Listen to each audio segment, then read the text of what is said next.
lidi! Co to je? Květoslavy, tak nazdar, hele, jak bylo vůbec, jak bylo v Květíně? No, v Květíně. Nějaký novinky? No máme, vyrostla nám 10kilová cibule normálně. A ještě nějaký novinky v rodině? Jo, narodil se mi brácha, který je takhle tlustý, ne takhle. A jak se jmenuje? Jmenuje se Hnidoslav, protože nám ta cibule zhnědla, protože uschnula.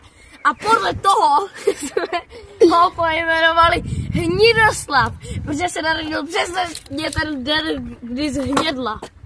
Tak to je nice. Hele, a ještě mi řekneš něco, třeba v rodině, jestli se něco stalo, jestli vám vyrostly nějaký květiny. Jo, vyrostla nám ještě takhle velký česnek.